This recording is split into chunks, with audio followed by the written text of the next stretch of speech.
देवियों और स्वजनों, आप सभी को मेरा नमस्कार। संविधान दिवस के अवसर पर मैं सभी देशवासियों को भारत के संवैधानिक लोकतंत्र की अद्वितीय सफलता पर हार्दिक बधाई देती हूँ। आज के दिन मैं उन संविधान निर्माताओं को सादर नमन करती हूँ जिन्होंने विश्व इतिहास के सबसे विशाल लोकतंत्र के सबसे बड़े लिखित संविधान को स्वरूप दिया। कार्यपालिका, विधायिका एवं न्यायपालिका ने संविधान के आदर्शों का पालन और मर्यादाओं का निर्वहन किया है। इसके लिए मैं इन तीनों स्तंभों से जुड़े लोगों को सराहना करती हूँ। संविधान निर्माण में बाबा साहेब भीमराव अंबेडकर के अतुलनीय सहयोग के प्रति सम्मान प्रकट करने के उद्देश्य से वर्ष 2015 में उनकी 125वीं जयंती के वर्ष में 26 नवंबर को प्रतिवर्ष संविधान दिवस के रूप में मानने का निर्णय लिया गया है। बाबा साहेब आम्बेडकर ने केवल वंचित वर्गों के उत्थान के लिए नहीं, बल्कि राष्ट्र के समग्र स्वरूप और विकास को ध्यान में रखकर कार्य किया। संविधान सभा में उनके गंभीर वक्तव्यों से उनका बहुआयामी योगदान स्पष्ट होता है। बाबा साहेब की तरह ही संविधान सभा की सदस्य श्रीमती दाक्षायणी वेलायुधन समाज के उस वर्ग से आती थी जिसे तब दलित वर्ग यानी डिप्रेस्ड क्लासेस कहा जाता था। उन्होंने भी वंचित वर्गों तथा महिलाओं के लिए आवाज उठाने के साथ साथ पूरे समाज और देश के नवनिर्माण की दृष्टि से कार्य किया। संविधान सभा में अपने एक संबोधन के दौरान उन्होंने कहा था, संविधान सभा केवल संविधान ही नहीं बनाती है, बल्कि लोगों को जीवन की नई रूपरेखा भी प्रदान करती है।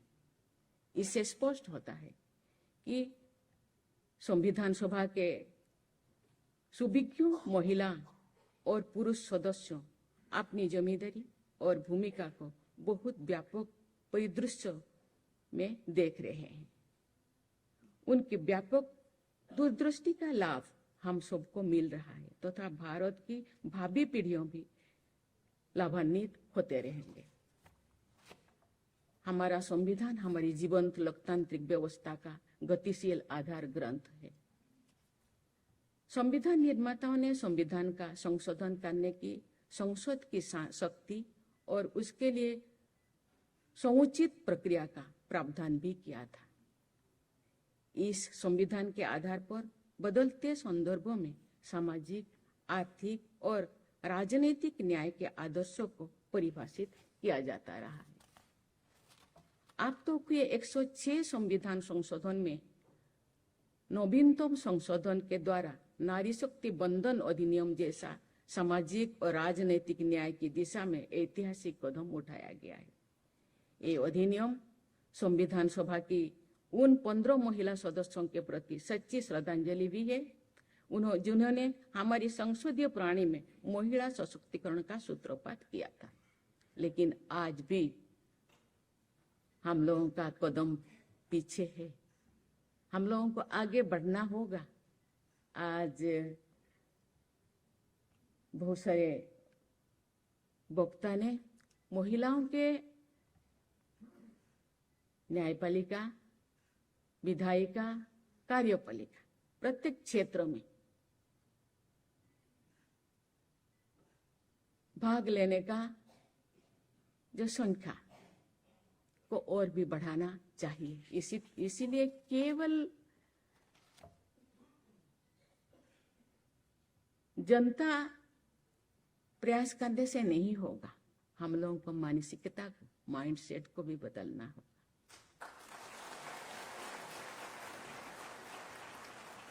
संविधान सभा से लेकर आज की संसद तक महिलाओं, अनुसूचित जातियों एवं जनजातियों तथा अन्य पिछड़े एवं वंचित वर्गों के प्रतिनिधि सामाजिक न्याय के आदर्श की दिशा में देश को आगे बढ़ाते रहे हैं।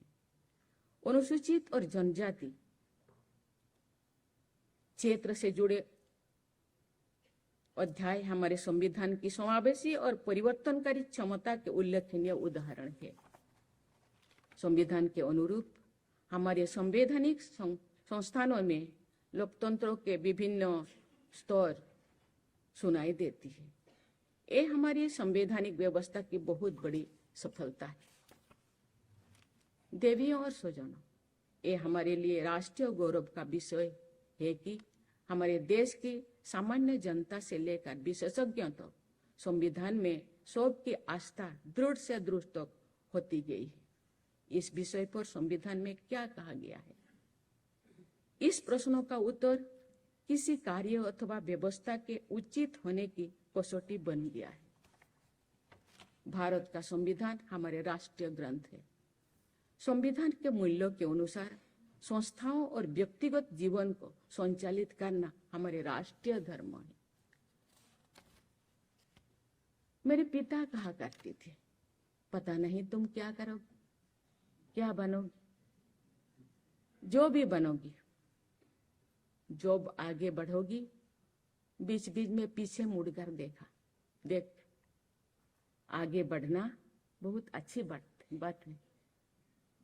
जो पीछे देखोगी, तुम देखोगी तुम्हारे पीछे कितने लोग खड़े हैं, कितने लोग पीछे रहे हैं। आगे बढ़ना बहादुरी नहीं है, पीछे रहने वालों को आगे बढ़ाना बहादुरी है।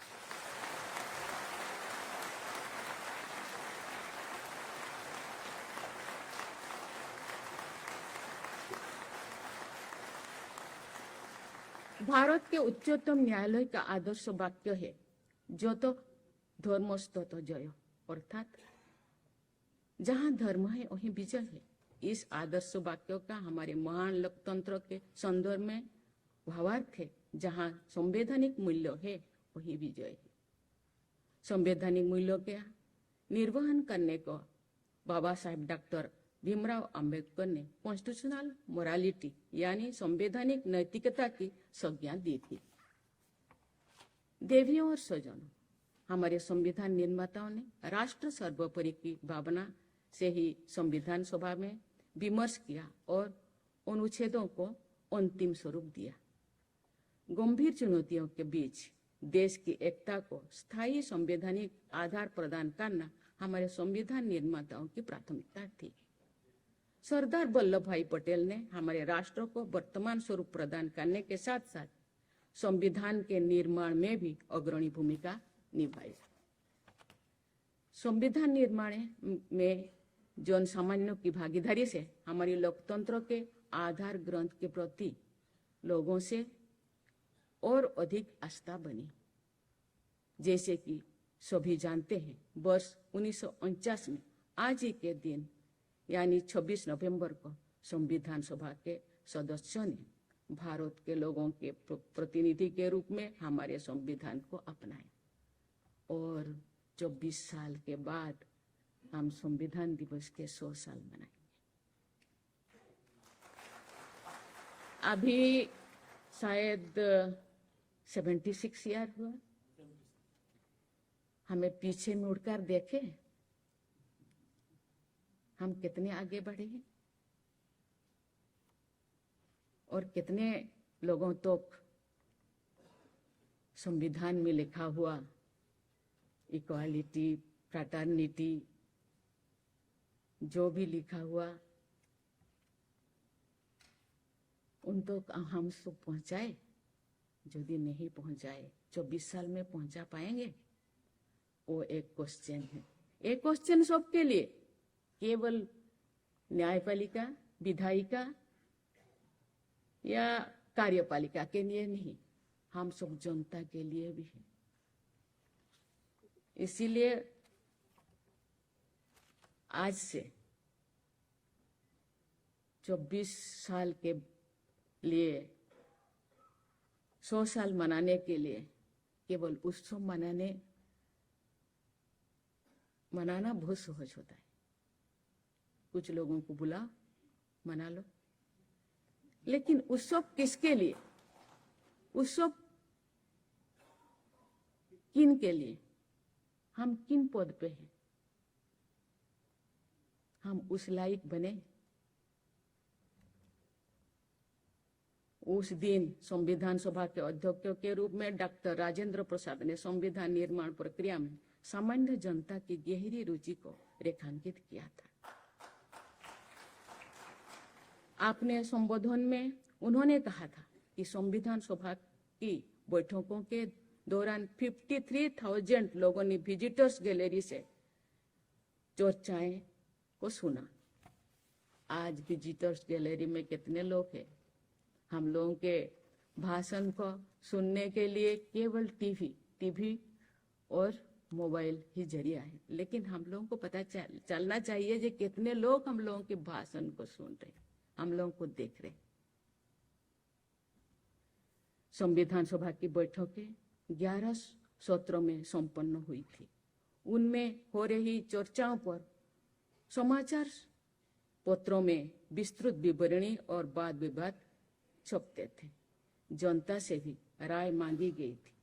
लोगों ने सुझाव के हजारों पत्र भेजे गए थे। संविधान सभा में देश के प्रत्येक भौगोलिक क्षेत्र और सामाजिक वर्गों के प्रतिनिधि विद्यमान थे। मुझे इस बात की प्रसन्नता है कि नई राष्ट्रीय लक्ष्यों को प्राप्त करने के लिए समावेश और जन भागीदारी पर विशेष बल दिया जा रहा है। मैं धन्यवाद देना चाहती हूँ। मीडिएशन व्यवस्था में मीडिएशन प्रक्रिया को शुरू किया गया है। एक बहुत बड़ा पदक्षेप, क्योंकि देश जो आजाद नहीं हुआ था वही तो काम कर रहा था। कितने लोग कोर्ट कचहरी आते थे, गांव में ही सब समाधान हो जाता था, क्योंकि माइंडसेट ऐसे था। हम उसी माइंडसेट को लाना पड़ेगा जनता को, क्योंकि कम से कम केसेस कोर्ट आए, लेकिन यहाँ एडवोकेट जजेज लोग मुझे गाली करेंगे, कम केसेस आएंगे तो फिर हम लोगों का गुजारा कैसे होगा। हम चाहे justice to all. Justice to all means doorstep में हर चीज किया जाता है, डोर स्टेप में हर चीज दिया जाता है, पानी ये वो, तो ये भी डोर स्टेप हो जाए। तो इसीलिए हम लोग को 1.4 बिलियन लोग, इतने लोगों को कोर्ट में लाना, इसलिए इंफ्रास्ट्रक्चर की कोई जरूरत नहीं। गांव में जाओ, बैठो, फैसला करो, क्योंकि ये संभव है, ये संभव है, हम कर सकते। क्योंकि मैं गांव में थी, उस पर क्योंकि राजघराना का प्रथा और ये अंग्रेजों का प्रथा था दरबार। हम दरबार में जा रहे हैं। मेरे पिताजी कहते मैं तेरा दरबार में जा रहा हूँ। दरबार में क्या करते, मैं भी जाऊं देखूं? नहीं, वहां लेडीज नहीं जाते, बेटियां नहीं जाते, वहां बहुत सारे के डिस्कशन होता है। लेकिन आज ऐसे नहीं है, हर चीज डिस्कस कर सकते हैं, हर कोई भाग ले सकते हैं, अखाड़ा में बैठ सकते हैं और उसको समाधान कर सकते हैं। हम एक धर्मनिरपेक्ष, एक शांति प्रिय देश, हम शांति चाहते हैं, शांति से हम करना चाहते हैं, इसीलिए हम बहुत सारे चीजें हम निष्पादन कर सकते हैं। एक लेजिस्लेटिव डॉक्यूमेंट होने के बावजूद जन भागीदारी और व्यापक प्रतिनिधित्व के बल पर हमारा संविधान जनता का संदर्भ ग्रंथ बना गया। आने वाली पीढ़ियां संविधान के साथ जुड़ाव महसूस करते रहें, इसके लिए बच्चों को संविधान के बारे में रोचक जानकारी दी जानी चाहिए। बच्चों को नागरिक शास्त्रों के पुस्तकों में संविधान की शिक्षा दी जाती है, लेकिन संविधान का एक बाल स्वरूप संस्करण और तैयार करना बच्चों में संविधान के प्रति रुचि और जागरूकता का प्रसार करने में बहुत सहायक सिद्ध होगा। इसलिए बच्चों के लिए भी बनाना चाहिए। संविधान विशेषज्ञों तथा विभिन्न भारतीय भाषाओं तथा बाल साहित्य के रचनाकारों के संयुक्त प्रयास से ये कार्य किया जा सकता है। जिस अवस्था में बच्चों की जीवन दृष्टि का विकास हो रहा है, उसी अवस्था में संवैधानिक आदर्शों और कर्तव्यों को आत्मसात करने से एक अच्छे नागरिक का व्यक्तित्व निर्माण हो सकता है। देवियों और स्वजनों, हमारा संविधान विश्व इतिहास के सबसे बड़े गणराज्यों का स्रोत है। ये विविधता में एकता का स्रोत है। ये विषमताओं की परिपृष्ठ में स्थापित की गई समता का स्रोत है। ये विश्व की सबसे बड़ी लोकतांत्रिक व्यवस्था में शांतिपूर्ण सामाजिक, आर्थिक, राजनैतिक क्रांति का स्रोत है। ये व्यक्ति की गरिमा और हमारी राष्ट्रीय एकता को सुनिश्चित करने का स्रोत है। ये हमारी बहुस्तरीय एवं बहुआयामी शासन व्यवस्था का स्रोत है। ये निरंतरता के साथ परिवर्तन का स्रोत है। मैं संविधान सभा के जो मेंबर्स थे उनको मैं धन्यवाद देना चाहती हूँ। अपना समय के हिसाब से आप उसको परिवर्तन कर सकते हैं, नया चीज ले सकते हैं, युग के हिसाब से, समय के हिसाब से, परिस्थिति के हिसाब से उसको बदल सकते हैं। समाज के अनुसार, संविधान के अनुसार राज्यों को यह सुनिश्चित करना है कि हमारी न्याय व्यवस्था सबको समान अवसर के आधार पर न्याय सुलभ कराए। इस दिशा में प्रयास किया जा रहा है, लेकिन सभी हितधारकों को इस बात पर ध्यान देना होगा कि फ्री लीगल एड की सुविधा वंचित वर्गों के लोगों के लिए सुलभ हो तथा अधिक प्रभावी बने। देवियों और स्वजनों, हमारे संविधान निर्माताओं ने गहन विमर्शों के बाद संसदीय प्रणाली को अपनाया। संविधान में कार्यपालिका, विधायिका और न्यायपालिका की शक्तियों, कर्तव्यों और उनसे जुड़ी प्रक्रियाओं का विस्तार से प्रावधान किया गया है। मुझे विश्वास है कि सरकार के ये तीनों अंग अपने अपने कर्तव्य का निर्वहन करते हुए पारस्परिक समन्वय के साथ हमारी संवैधानिक व्यवस्था को और अधिक मजबूत बनाते रहेंगे। समन्वयपूर्ण संवैधानिक व्यवस्था से हमारे नागरिक लाभान्वित होंगे तथा हमारे देश विकसित राष्ट्र बनने के लक्ष्यों की ओर अधिक तेजी गति से आगे बढ़ेगा। संवैधानिक समन्वय, संतुलन पर इस दृढ़ आस्था के साथ मैं अपने वाणी को विराम देती हूँ। जय हिंद। ये आशा करती हूँ आगे जाकर हमें आगे बढ़ेंगे और सबको उचित न्याय देंगे। धन्यवाद। जय हिंद, जय हिंद।